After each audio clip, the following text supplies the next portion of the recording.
Hi friends, welcome back to Sindhu Ravi lifestyle. இன்றைக்கி வீடியோவில் நெய் எப்படி எடுக்கலாம் அப்படின்னு சொல்லிட்டு தான் பார்க்க போகிறோம்.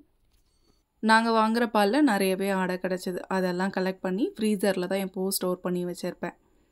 நெய் எடுக்கிற அன்னைக்கு மட்டும் ஒரு 2 ஹவர்ஸ்க்கு முன்னாடியே எடுத்து வெளியில் வச்சிட்டோம் அப்படின்னு சொன்னால் அது நல்லாவே மெல்ட் ஆகி வந்திருக்கும். நம்ம பாலேட்லேருந்து நெய் எடுக்கிறதுக்காக நமக்கு அதிகமாக தேவைப்படுறது ஒன்று ஐஸ் க்யூபு, இன்னொன்று வந்து ஐஸ் வாட்டர்.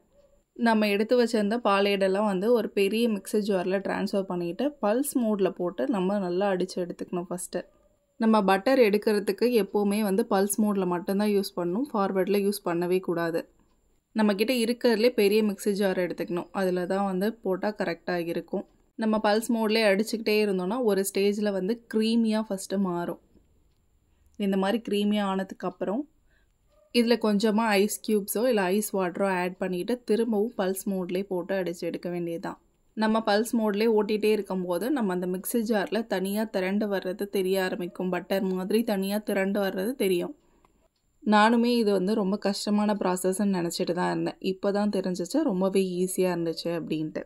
நான் ஃபஸ்ட்டு 2 டைம் செய்யும்போது கொஞ்சம் ஃபால்ட்டாக தான் இருந்துச்சு. அதுக்கப்புறமா அதுலேருந்து கற்றுக்கிட்டு கரெக்ட் பண்ணிக்கிட்டேன் நானே. மிக்ஸி மட்டும் சூடாக விடாமல் பல்ஸ் மோட்லேயே போட்டு நம்ம அடிச்சுட்டே இருக்கணும். அப்போ இடையில கொஞ்சமாக ஐஸ் க்யூப் ஆட் பண்ணிக்கிட்டு அடித்தோன்னா பட்டர் தனியாக வந்துடும்.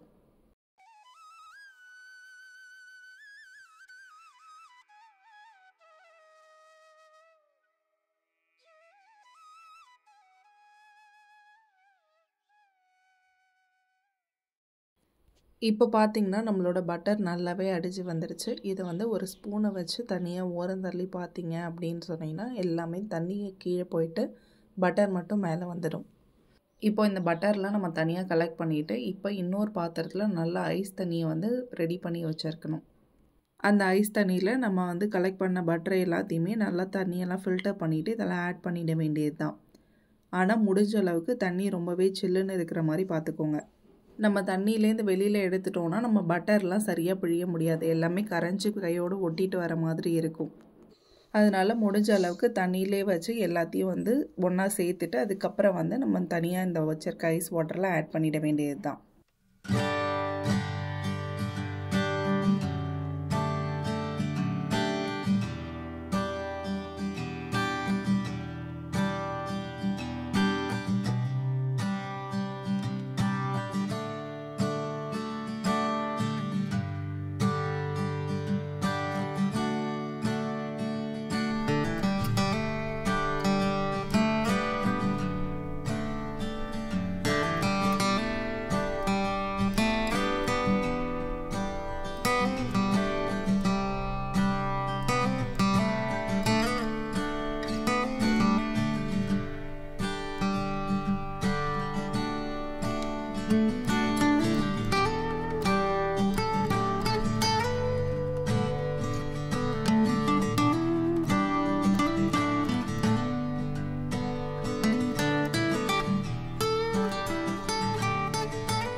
என்கிட்ட பாலேடு கொஞ்சம் நிறையவே இருந்ததுனால நான் 2 பேட்சாக போட்டு எடுத்துக்கிட்டதுனால எனக்கு இந்த மாதிரி 3 பால்ஸ் கிடச்சிது.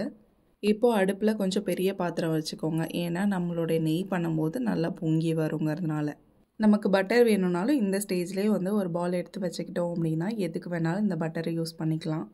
மெயினாக அதை நம்ம ஃப்ரீசரில் வச்சுக்கிட்டோம் அப்படின்னு சொன்னால் சீக்கிரமாக கெட்டு போகாது. நம்ம செய்யறதுக்கு கொஞ்சம் நேரத்துக்கு முன்னாடி மட்டும் வெளியில் எடுத்து வச்சு யூஸ் பண்ணிக்கணும். நம்ம நெய் ப்ராசஸ் பண்ணும்போது மட்டும் எப்போவுமே ஹை ஃப்ளேமில் வச்சு பண்ணாதீங்க. நீங்கள் ஸ்லோ ஃப்ளேம்லேயே வச்சு பண்ணும்போது தான் நமக்கு கரெக்டாக அந்த கலர் கிடைக்கும். ஒன்ஸ் நெய் ப்ராசஸ் பண்ண ஆரம்பிச்சிட்டிங்க அப்படின்னு சொன்னால் தயவுசெய்து எங்கேயும் போயிடாதீங்க. அது பக்கத்துலேயே இருந்து கொஞ்சம் பார்த்துக்கோங்க. அப்பப்போ கொஞ்சம் கிளறி விடுற மாதிரி இருக்கும், ஆனால் கொஞ்சம் ஈஸியான வேலை தான். நம்ம ஒரு டைம் இந்த நெய் பண்ண ஆரம்பிச்சிட்டோம் அப்படின்னு சொல்லிட்டோன்னா நம்ம திரும்ப அடுத்து நாமளே செய்ய ஆரம்பிச்சிடுவோம். நம்ம வீட்டிலே இந்த நெய் செய்யும்போது வீடே ரொம்ப வாசமாகவும் இருக்கும். இது ரொம்பவே ஹெல்த்தி தான். எந்த ஒரு ப்ரிசர்வேட்டிவ்ஸுமே சேர்க்காமல் நாமளே பண்ணுறதுனால இது எதுக்குமே நம்ம பயப்பட தேவையில்லை. இதில் எந்த ப்ரிசர்வேட்டிவ்ஸும் இல்லைங்கிறதுனால வெளியில் வச்சோம் அப்படின்னா ரொம்ப நாளைக்கு இருக்காது. அதனால் ஃப்ரிட்ஜில் வச்சு யூஸ் பண்ணுங்கள், ஃப்ரீசரில் வேண்டாம். இந்த நெய்யில் மட்டும் எப்போவுமே வந்து ஈரமான கரண்டி எதுவுமே போடாமல் ஒரு சின்னதாக ஒரு ஸ்பூனுன்னு இதுக்குன்னே தனியாக போட்டு வச்சிட்டிங்க அப்படின்னா எந்த ஒரு ப்ராப்ளமும் இருக்காது, ஃபங்கஸ் ஃபார்ம் ஆகாது. நெய் இப்படி தான் நல்லாவே பொங்கி வந்துட்டே இருக்கும். நீங்கள் வந்து முடிஞ்ச அளவுக்கு பக்கத்துலேயே இருந்து சிம்மில் இருந்து கிளறி விட்டுட்டே இருங்க.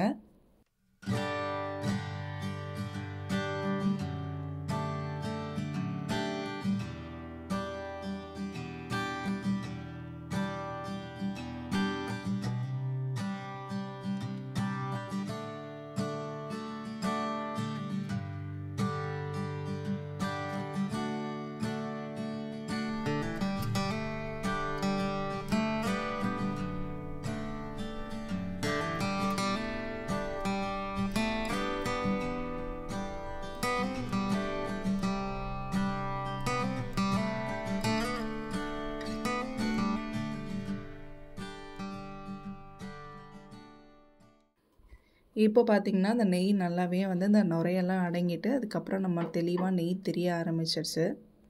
இது மேலே வந்து மாவாக கலெக்ட் ஆகிருக்கு. இப்போ இதெல்லாம் என்ன பண்ணணும்னா லைட்டாக வந்து கரண்டியை வச்சுட்டு ஓரமாக தள்ளி விட்டுட்டிங்க அப்படின்னா கொஞ்சம் நேரத்தில் தானாகவே இதில் அடியில் போய் செட்டில் ஆக ஆரம்பிச்சிடும்.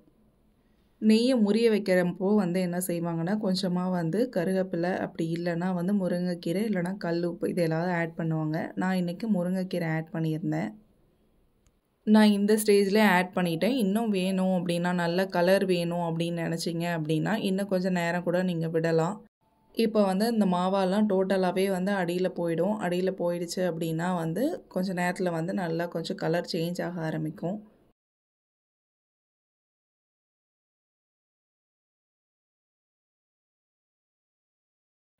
இப்போ பார்த்திங்கன்னா நம்ம நெய் எல்லாமே வந்து சூப்பராக ரெடி ஆயிடுச்சு. மாவாலாம் அடியில் போய் செட்டில் ஆகிடுச்சு. இந்த ஸ்டேஜ்லேயே நம்ம வந்து ஃபில்டர் பண்ணி எடுத்துக்கிறதுனா எடுத்துக்கலாம். நான் இந்த ஸ்டேஜ்லேயே தான் ஃபில்டர் பண்ணி எடுத்துக்கிட்டேன். உங்களுக்கு இன்னும் கலர் வேணும் அப்படின்னு சொன்னிங்கன்னா அடியில் இருக்கிற மாவோட கலர் லைட்டாக கோல்டன் கலர் மாறினோடனே நீங்கள் அடுப்பை ஆஃப் பண்ணிவிட்டு நீங்கள் வந்து உடனே ஃபில்டர் பண்ணிவிடுங்க. இதிலேயே வச்சுருந்திங்கனாலும் கலர் சேஞ்ச் ஆகிடும். நான் ஒரு கிளாஸ் பாட்டிலில் இதை ஃபில்டர் பண்ணி எடுத்துக்கிட்டேன். பிளாஸ்டிக் மட்டும் யூஸ் பண்ணாமல் ஒரு சில்வர் பாத்திரமும் அப்படி இல்லைனா கிளாஸ் பாத்திரத்துலேயும் நீங்கள் ஃபில்டர் பண்ணி எடுத்துக்கிட்டிங்க அப்படின்னா நம்மளோட ரொம்ப ஹெல்தியான நெய் வந்து ரெடி ஆகிடுச்சு. இதை நீங்கள் வந்து எப்பவும் போல் ஃப்ரிட்ஜில் ஸ்டோர் பண்ணி வச்சுக்கோங்க. அவ்வளோதான், ரொம்ப ஈஸியாகவே ரெடி ஆகிடுச்சு. நீங்களும் இதே மாதிரி ஒரு நாள் ட்ரை பண்ணி பாருங்கள். ஃபஸ்ட்டு ரொம்பவே கஷ்டமாக இருக்கிற மாதிரி தெரியும் இந்த ப்ராசஸ்லாம். ஒன்ஸ் நீங்கள் செய்ய ஆரம்பிச்சிட்டிங்க, செஞ்சு இந்த நெய்யை யூஸ் பண்ணி சாப்பிட ஆரம்பிச்சிட்டிங்க அப்படின்னா நீங்கள் திரும்ப திரும்ப தானாகவே செய்ய ஆரம்பிச்சிடுவீங்க. நம்ம நிறைய காசு கொடுத்து கடையில் வாங்கி ப்ரிசர்வேட்டிவ்ஸ் இருக்கிற நெய்யை யூஸ் பண்ணுறதுக்கு நம்மக்கிட்ட பாலாடை சேருதுங்கிற பட்சத்தில் நம்ம அதை சேர்த்து வச்சு இந்த மாதிரி நெய் பண்ணி சாப்பிட்டோம் அப்படின்னா நல்லா வாசமாகவும் இருக்கும், நல்ல ஹெல்த்தியாகவும் இருக்கும். இந்த நெய்யை பார்க்கும் போதெல்லாம் நமக்கு ஒரு ஆசையாக இருக்கும், நாம் தான் செஞ்சோமா அப்படிங்கிற மாதிரி. ரொம்பவே சூப்பராக நெய்லாம் ரெடி பண்ணியாச்சு. இந்த வீடியோ இங்கேயே நான் முடிச்சுக்கிறேன். இந்த வீடியோ உங்களுக்கு பிடிச்சுன்னா மறக்காமல் லைக், ஷேர் அண்ட் சப்ஸ்கிரைப் பண்ணிவிடுங்க.